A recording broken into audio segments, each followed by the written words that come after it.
So lower leg strength, lower limb strength, particularly around the feet, ankles, shins, calves, that sort of area. So what we're going to look at. A lot of runners, walkers do complain from time to time about strains, sprains, and shin splints is a big one, that sort of thing. So what I thought I'd do is put a little tutorial together. I'm not going to go too much into it in terms of the anatomy and physiology, because I'll probably lose quite a few people, including myself. But basically, this is just the back, or some of the muscles that are in the back of your and side of your shin and lower limbs. There's a whole heap more I could go on there, and all of these are busy. Every time we're standing and walking and moving, they're all contracting, extending, and so on and so forth.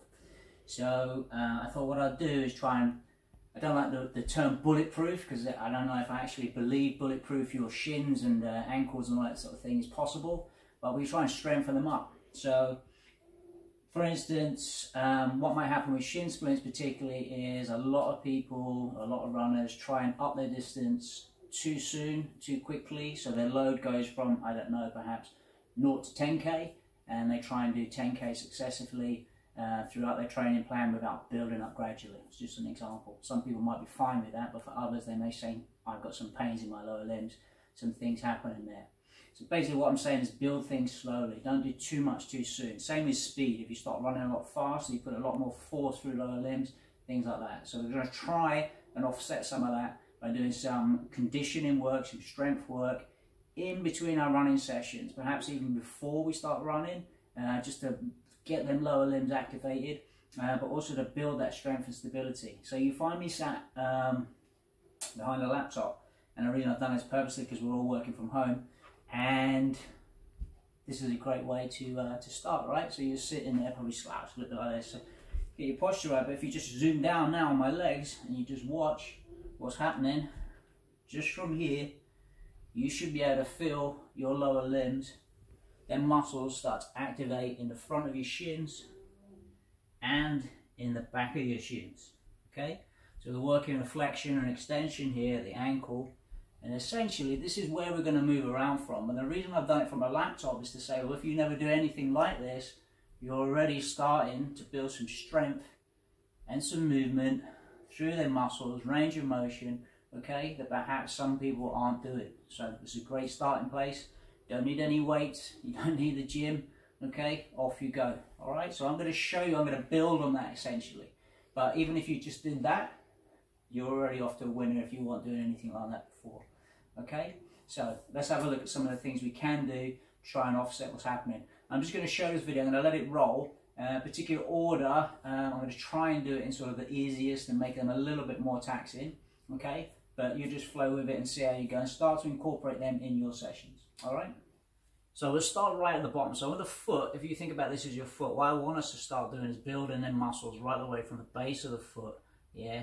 And if you can see my forearm, the way it's contracting and extending here, the same thing's happening in our shins, lower limbs.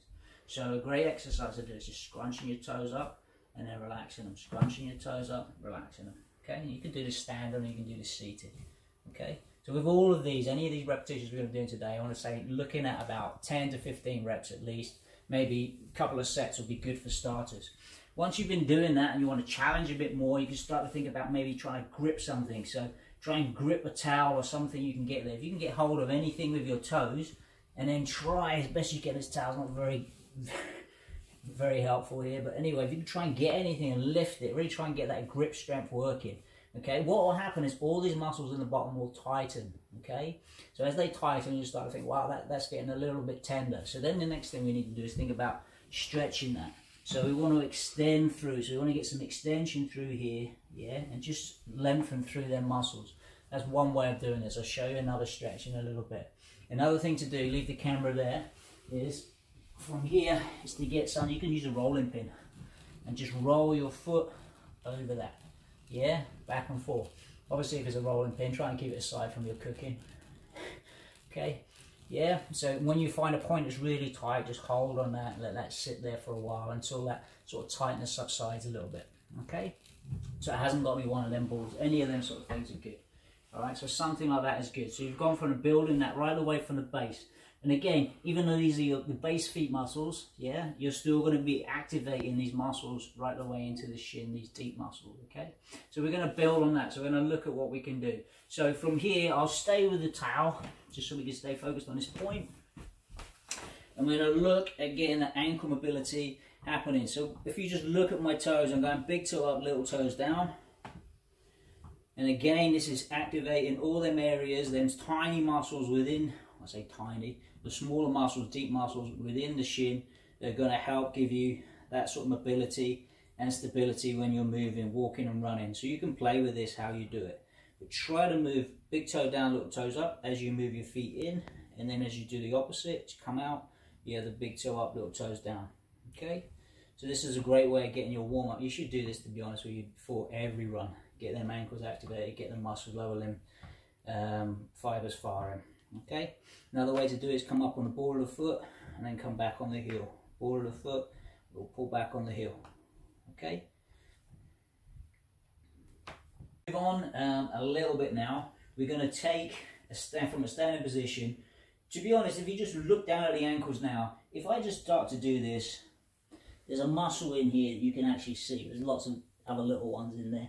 But basically, these muscles are now starting to fire. If you have things like shin splints, it's what they normally say is inflamed tissue around the shin, okay? And in this irritability around there. So if you have that, you're going to need to rest, you're going to need to ice, you're going to need to do that. As you start to come back into the game, start to build some strength in and around them shins. So just by doing something like this, you're starting to get that front of the shin, the muscles around there that are responsible for this dorsiflexion, this pulling the foot up, yeah, activated, okay? So you want to get the strength in there, okay? So to work the opposite side, from the standing position, again, get this calf raise and then slowly down. So you come up, slowly down. So it's good if you get to the top, hold for 1 second, 1, 2, 3, down, up, hold for a second, 1, 2, 3, down. As I come up, watch, my feet want to do that, okay? I'm trying to keep it evenly across the ball of the foot. Personally, I do these as well, every now and then, because I think it's good to get the full range of motion evenly through the feet. But ideally right now, we're trying to get up on the ball of the foot and then down, okay? If this is difficult to do, to try and keep on the ball of the feet, try and get in a little ball somewhere in here, and then from here we'll come up on the ball of the foot and you're trying to keep that ball in position. Okay? By doing this, you're trying to get that even spread between both feet, and you're stopping that roll, because as soon as I start to roll out, the ball starts to drop. Okay? So I want to keep that ball evenly between there. So it's just an idea way of working it, and you'll feel your muscles work differently. I suggest you try without the ball and with the ball, and start to feel the difference yourself. Start to really be aware of what's happening down there. Okay? So we've done this, pulling the toes up, one leg then the other leg. And you can do this while you're waiting for the bus. Yeah? And we've done this, raising up on the ball of the feet. So now we're going to have this like funny walk that people refer to, which I really like for running and walking because it really accentuates the activity. So from here you're going to go single leg up on the ball of the foot and then heel to toe action. I'll turn around a little way back, ball of the foot, heel toe action. Try and keep it smooth and steady. I wish mine was even better, and I do practice, believe it or not. Okay, so what you're looking at is on the foot that's raised, I have this action. So I'm activating that front shin muscles. Okay, on the other foot, I'm trying to come up on the ball of the foot. So I'm getting this action happening here. And as I'm doing it, I'm actually aware how my balance is better on one side than it is on the other, which highlights a little bit more work needed for me. Again, a great way of activating them lower limbs, building that strength, getting that stability and mobility through the ankles as you're moving before you run, okay? So you need to do 15 steps one way, 15 the other. It's a good way of starting off warming up lower limbs. All right, good stuff. So we're going to move on.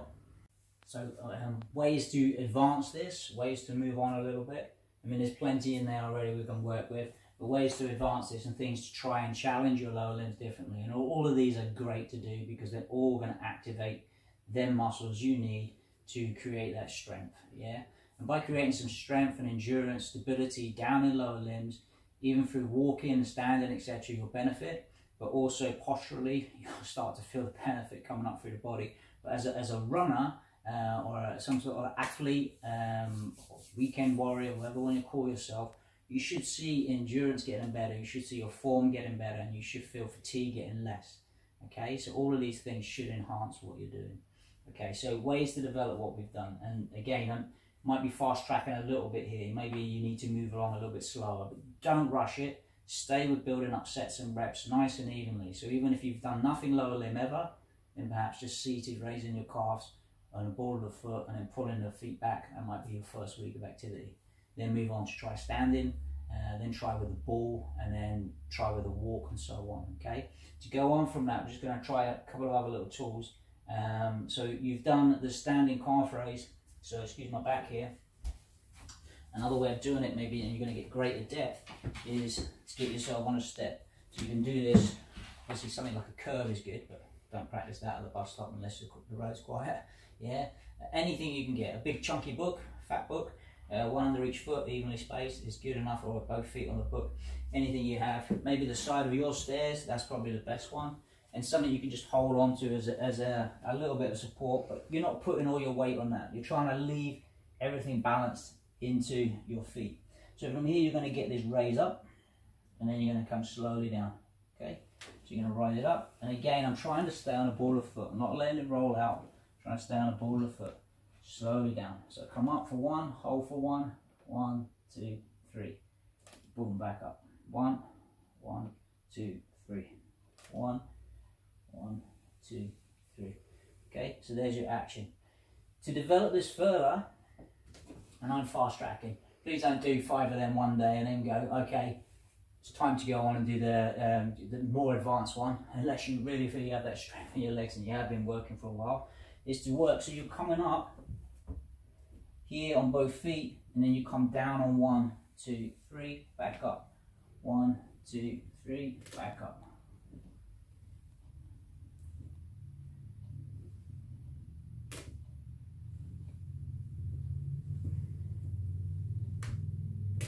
Okay, even further is to stay with that one leg. So you're 1, 2, 3 down, back up on that leg. Probably the most demanding of all of them so far. Okay, and then obviously do the other leg. So that's stuff that's great for working them back, the calf, soleus muscles, stuff like that. So now we're going to go into another way of working the front, is to get a resistance band. So if you have this tight and you can hook it over something stable, it's not going to fire back at you, then that's awesome. If not, tie a knot in this tight. Take your foot here.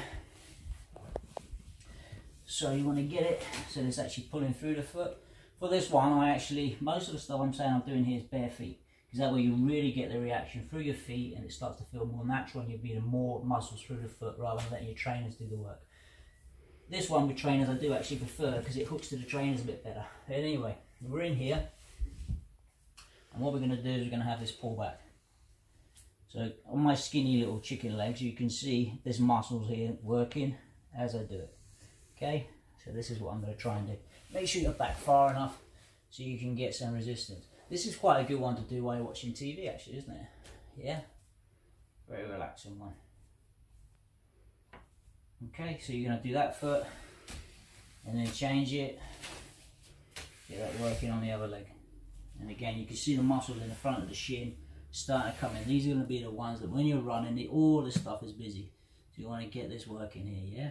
Okay, so you can work it that way. Another way I think is a good way of working it, just for a little bit more stability, is to start to work off at an angle. Okay, so you get the band and you're going to work rolling it out to the outside. Try and move from the ankle as much as you can, yeah? Just try and let the ankle do the work. The leg will come into play a little bit, and mine is, I can't help it. Once you've worked so much, say 10 reps that way or 50 reps this way, then you want to work it the other way, so that now you're working from that outside position, so my toes will be facing towards the outside, and I'm trying to bring them back into the center.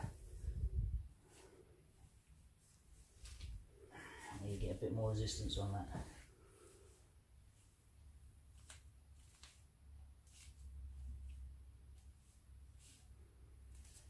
Really try and get that foot working and positions working.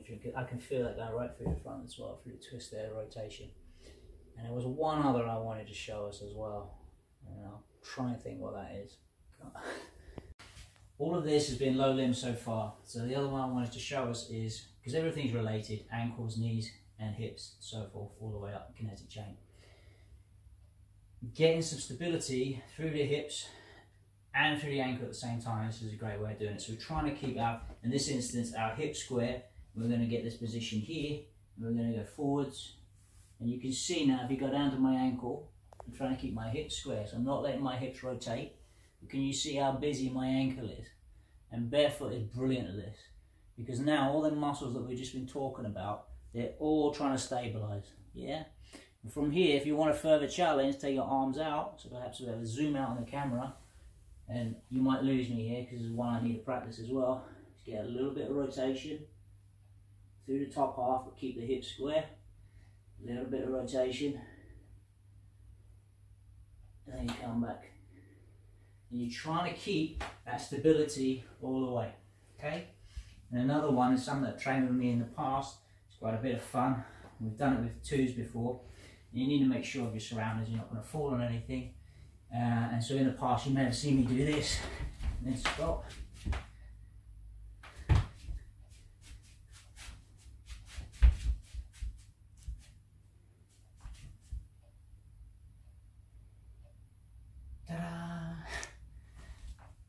That's what you're after. So you haven't got to do the run, you can, but you could just simply go from here, close eyes, try and balance.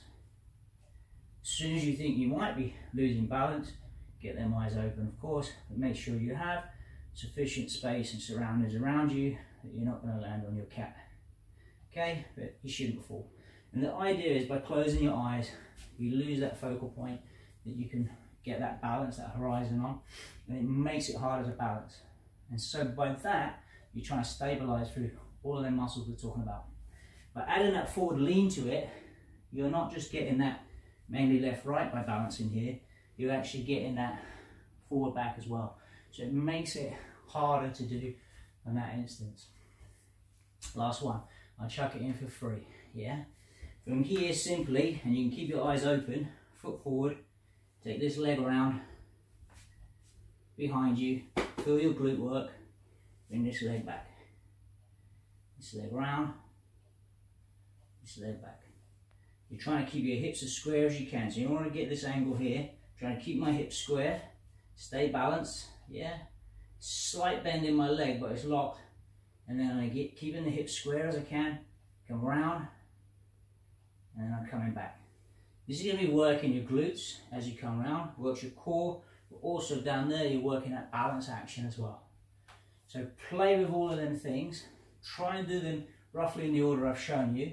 If you feel they're not challenging you, and I won't lie, I train all the time, and those that know me, you probably say I do too much. The first one I felt in my legs was just the laptop on, yeah? So if you do enough of them and you do it slow enough, you'll feel it, all right? So don't go straight in and go straight on the step going, oh, I've never done any of these, and start doing 100 on one leg. Because chances are your technique won't within the second one, and you're not building up that significant endurance you need.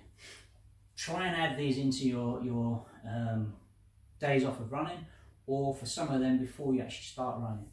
Last two, I think it's two, just quickly, might be three. Stretches, front of the shin, here. So as you play with it, you'll find your place, take your foot back, curl your toes under, and then come forward, put your weight a little bit more forward on the leg that's behind, and you'll feel that stretch. Also, you can roll it round a little bit, and you'll feel that stretch in the front of the shin, okay? So there's one stretch there for front of shin. Another stretch for front of shin. You might hear some knee pop in here. I'm getting old, okay? Is to sit back a little bit. There they are. Good. And then just really try and get that length through, and then come back up. So you're trying to get that range of motion through the front. If you can't, you need it, whatever here, get that stretch. But we're looking to get that stretch through the front of the foot, front of the ankle, into the front of the shin. Another way of doing it is when you do this stretch, and you'll be doing it standing, you're also getting that front of shin as well. Personally, I prefer pulling the toes when you're doing this one, just because you're really going to get to them extensor muscles in the front of the shin. That's for the front. For the sides, we looked at it this way, so you can hold that, yeah. And then when we're going to talk about doing our calves, well, we can simply put one foot on here and then just lean our hips forwards. And we're going to get that stretch. Or imagine the step's not there, or even with there, we've got that push here and we're driving our heel down to the floor. And we're getting that stretch through the calf. God, there's so much flooding into me. I'm just going to give you one more as well. I lied, you've got 4 there. And some of you will love this, particularly those of you that do yoga or like to say they do yoga. All right.